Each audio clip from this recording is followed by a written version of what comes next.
السلام علیکم ورحمۃ اللہ وبرکاتہ۔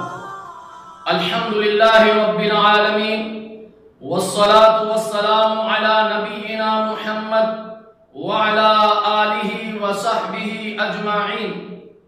اللہم صلی علی محمد وعلی آل محمد۔ حمد و صلاۃ کے بعد میرے محترم دوستو، آج رمضان المبارک کے دروس کے سلسلہ میں جس موضوع پر گفتگو کرنا ہے وہ ہے توبہ۔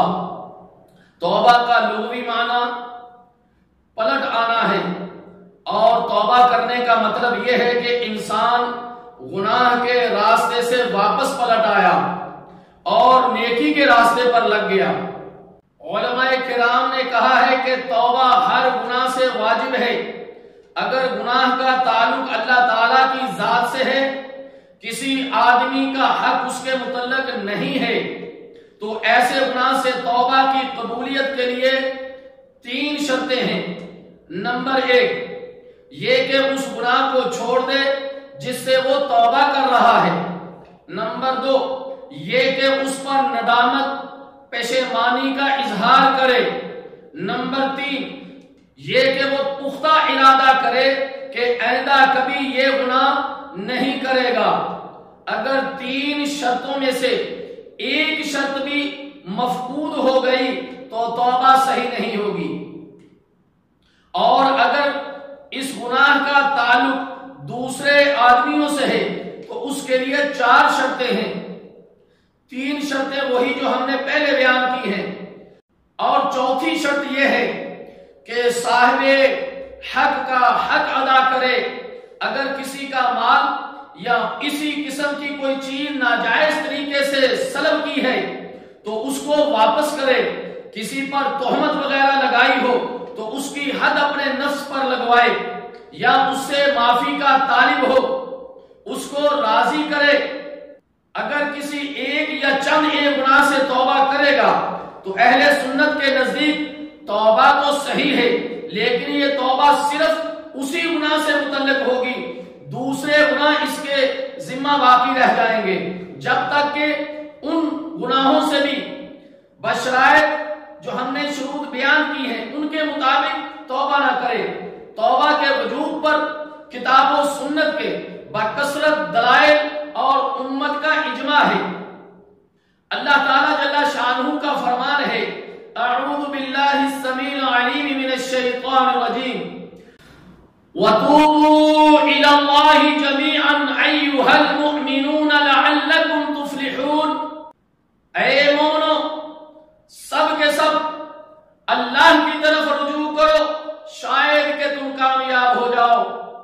یہاں رجوع سے مراد توبہ ہے، اور ایک اور مقام پر اللہ تعالیٰ جل شانہ نے فرمایا، یا ایھا الذین آمنوا توبوا الی اللہ توبۃ نصوحا۔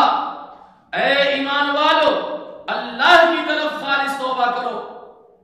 اللہ تعالیٰ نے قرآن کریم میں مسلمانوں کو خالص توبۃ نصوحا کرنے کا حکم فرمایا۔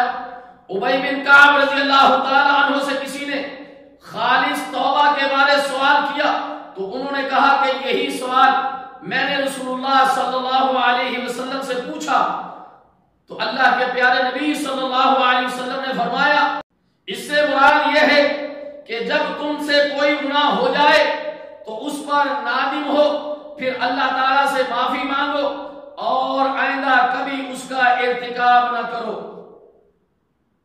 ابو موسیٰ رضی اللہ تعالی عنہ سے روایت ہے کہ رسول اللہ صلی اللہ علیہ وسلم نے ارشاد فرمایا کہ رات کے وقت اللہ تعالیٰ جل شانہ اپنا ہاتھ پھیلاتے ہیں تاکہ دن میں گناہ کرنے والا توبہ کر لے، اور اللہ تعالیٰ اس کی توبہ قبول فرماتا ہے۔ پھر دن کے وقت اللہ تعالیٰ اپنا ہاتھ پھیلاتے تاکہ رات میں گناہ کرنے والا توبہ کر لے۔ اس حدیث سے پتہ چلا کہ اللہ تعالیٰ کو اپنے بندے کی توبہ کا کس قدر انتظار رہتا ہے۔ اس غلام کی خوش نصیبی کہ کیا کہنے، جس کے دروازے پر خود اس کا مالک چل کر آئے اور دستک دے کر کہے کہ مانگ، کیا مانگنا چاہتے ہو، میں دینے کو تیار ہوں۔ اور اس غلام کی بد نصیبی کا کیا ٹھکانہ، جس کا مالک چل کر اس کے دروازے پر آئے اور دستک دے کر پوچھے کہ تمہاری کیا حاجت ہے، جو مانگنا چاہتے ہو مانگو، میں دینے کو تیار ہوں، اور غلام میٹھی نیند سویا رہے۔ توبہ کی ترغیب اس سے زیادہ کیا ہو سکتی ہے کہ خود رسول اللہ صلی اللہ علیہ وسلم نے فرمایا، یا ایھا الناس توبوا الی اللہ واستغفروا فانی اتوب فی اليوم 100 مرہ۔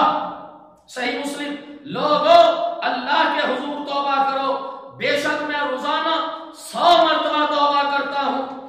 اس بات کا اندازہ اب ہر شخص کو لگا لینا چاہیے کہ رسول اللہ صلی اللہ علیہ وسلم کے مقابلہ میں ہمیں کس قدر توبہ کرنے کی ضرورت ہے۔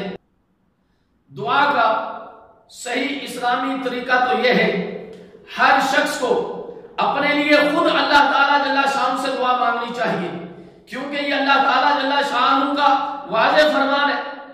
کسی نیک آدمی سے دعا کروانا جائز تو ہے، لیکن اس کا حکم کہیں نہیں ملتا۔ کسی نیک شخص سے جائز طریقے سے دعا کروانے کی صورت یہ ہے کہ کوئی شخص کسی زندہ نیک شخص کے پاس جائے اور اس سے کہے کہ میرے لیے اللہ تعالیٰ جل شانہ سے دعا کیجئے، جس طرح کے نبی مکرم صلی اللہ علیہ وسلم نے عمر رضی اللہ تعالیٰ عنہ سے فرمایا، لا تنسانی فی دعائک یا اخی، اے میرے بھائی ہمیں اپنی دعا میں نہ بھولنا۔ سنن نبی داؤد، سنن ترمذی۔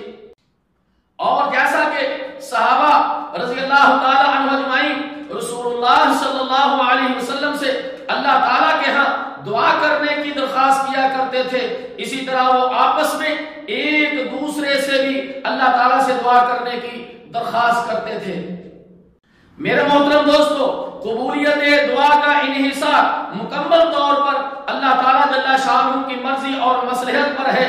وہ جب چاہے، جس کی چاہے اور جتنی چاہے دعا قبول کرے، اور جس کی چاہے رد کر دے، اس سے پوچھنے والا کوئی نہیں۔ اللہ تعالیٰ جل شانہ سے دعا ہے کہ اللہ تعالیٰ ہمیں زیادہ سے زیادہ توبہ اور استغفار کرنے کی توفیق عطا فرمائے۔